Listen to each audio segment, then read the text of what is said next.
Hey, this is Andrew Brown. In this video, we're going to take a look at cloud monitoring. So cloud monitoring will allow us to set up alerts that will react to things within our account. So at the top here, I'm just going to type in cloud monitoring, and we'll make our way over to monitoring. And so over here, down below here on the left-hand side, there are options that we can set. So if we go over to alerts, what we can do is we can go ahead and create ourselves a new policy. And so here we can set something that might trigger something when something happens.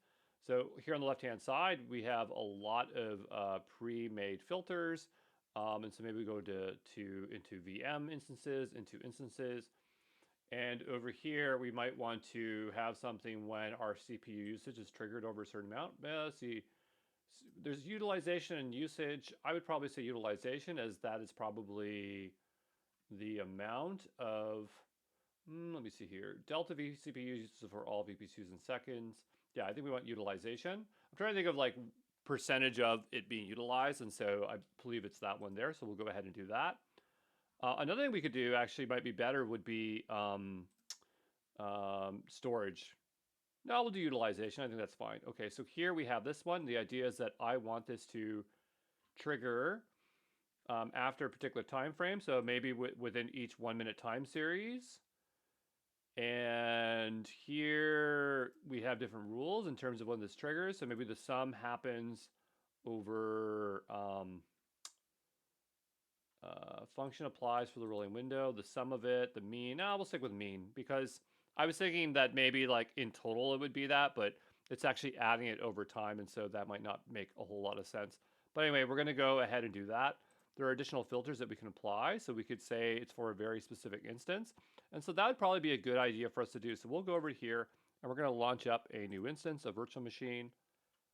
We'll give it a moment here. I want to see what we can put on as our filters.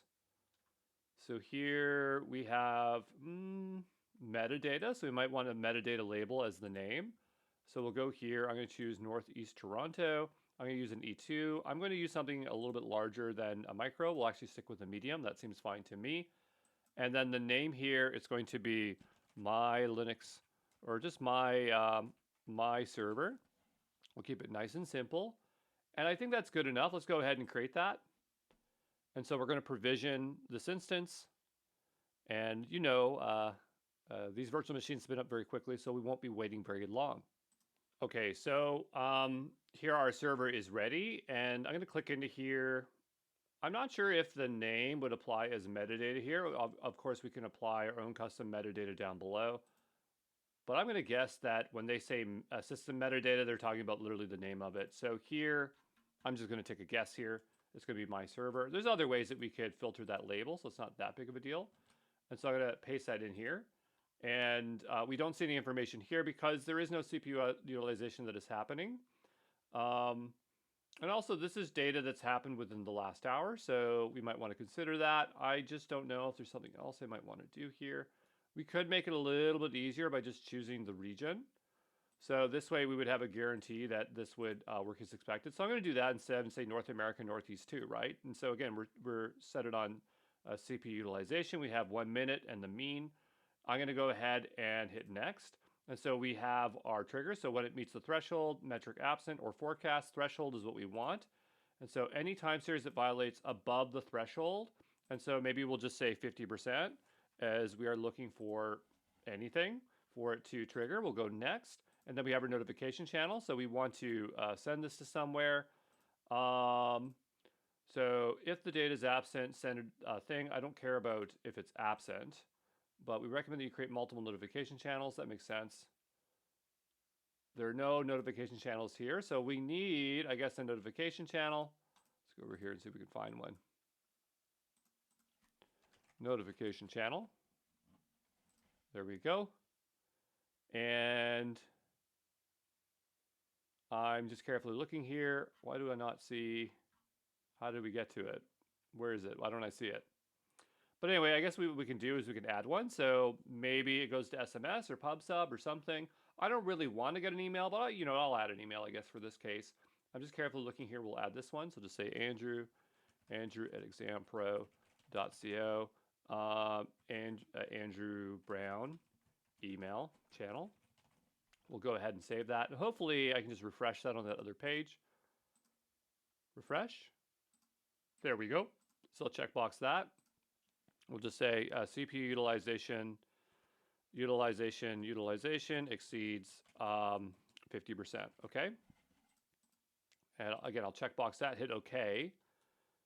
Notify on incident closure. No, I don't care about that. But I mean, it'd be nice if you want that. Linking alert policies to App Hub. No, I don't want to do that. Policy user labels. I don't need that. Policy severity. We'll say critical. Again, this is just for test. Enter documentation you would like to include with a notification. This is a notification to tell you your instance is over 50% utilization. Okay. And then we'll go to review alert. This seems fine to me. We'll go ahead and create the policy.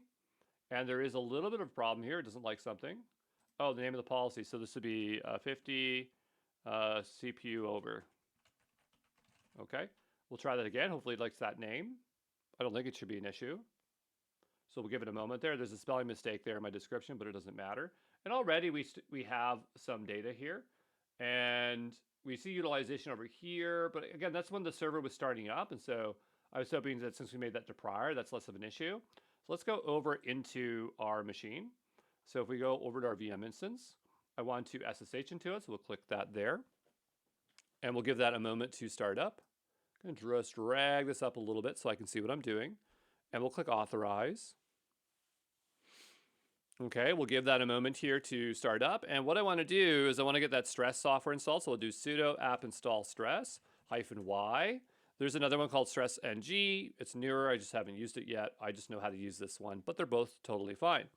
So what we're going to do here is we're going to wait for that to install, and then we will do our stress test. Now, just installing this alone could trigger that, but we'd have to watch that here for that, but that's fine. So what we'll do now is we'll go over to here, and I believe it's stress, the number of CPUs. So I think it's vCPU, and there's probably at least 2 there. And then we have timeout, and so I'll say 60. So hopefully that works. So maybe it's just CPU. Let me go ahead and try that instead, CPU.